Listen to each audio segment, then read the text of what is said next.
এবার ফিলিস্তিনের সঙ্গে যুদ্ধবিরতির পথে ইসরায়েল ও হামাসের মধ্যে গাজা যুদ্ধবিরতি এবং জিম্মি বিনিময়ের চুক্তি প্রায় চূড়ান্ত পর্যায়ে পৌঁছেছে। যুদ্ধবিরতির আলোচনায় অংশ নেওয়া এক সিনিয়র ফিলিস্তিনি কর্মকর্তা জানিয়েছেন, চুক্তির 90% কাজ ইতোমধ্যেই সম্পন্ন হয়েছে। রোববার ব্রিটিশ সংবাদ মাধ্যম বিবিসি এ তথ্য প্রকাশ করেছে।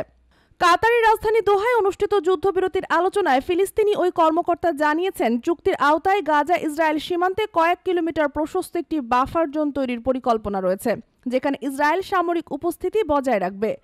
গাজায় যুদ্ধবিরতির প্রস্তাবটি 3টি ধাপে বাস্তবায়নের পরিকল্পনা করা হয়েছে। প্রথম ধাপ, জিম্মিদের মুক্তির বিনিময়ে প্রতিটি জিম্মির জন্য ইসরায়েলের কারাগার থেকে 20 জন ফিলিস্তিনি বন্দীকে মুক্তি দেওয়া হবে। বন্দীদের তালিকায় দীর্ঘমেয়াদী কারাদণ্ডপ্রাপ্ত 400 জন ফিলিস্তিনির নাম থাকলেও ফাতাহ নেতা মারওয়ান বারঘৌতির নাম অন্তর্ভুক্ত করা হয়নি। দ্বিতীয় ধাপ, গাজায় আটক ইসরায়েলি জিম্মিদের পর্যায়ক্রমে মুক্তি দেওয়া হবে। ইসরায়েলের মতে বর্তমানে গাজায় 96 জন জিম্মি রয়েছে, যাদের মধ্যে 62 জন জীবিত। তৃতীয় ধাপ, 14 মাস ধরে চলমান যুদ্ধের সমাপ্তি ঘটবে। গাজা উপত্যকার প্রশাসন একটি নিরপেক্ষ টেকনোক্র্যাট কমিটি পরিচালনা করবে, যাদের কোনো রাজনৈতিক সংশ্লিষ্টতা থাকবে না। চুক্তি অনুযায়ী গাজার উত্তরাঞ্চলের বাসিন্দারা মিশর ও কাতারের তদারকিতে নিজ এলাকায় ফিরে যেতে পারবেন। প্রতিদিন প্রায় 500 ট্রাক সাহায্য গাজা উপত্যকায় প্রবেশ করবে।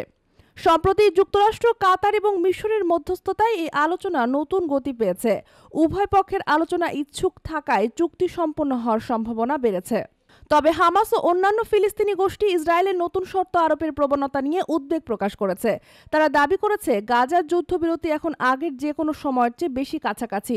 শুক্রবার কায়রোতে হামাস, ফিলিস্তিনি ইসলামিক জিহাদ এবং Popular Front for the Liberation of প্যালেস্টাইনের নেতাদের মধ্যে বৈঠক অনুষ্ঠিত হয়। এই বৈঠকে যুদ্ধবিরতি চুক্তি নিয়ে আলোচনা হয়। এর আগে গত অক্টোবরে সামরিক যুদ্ধবিরতির প্রস্তাব দেওয়া হলেও হামাস তা প্রত্যাখ্যান করে। তবে বর্তমানে আলোচনা সফল হওয়ার সম্ভাবনা অনেক বেশি বলে মনে করা হচ্ছে।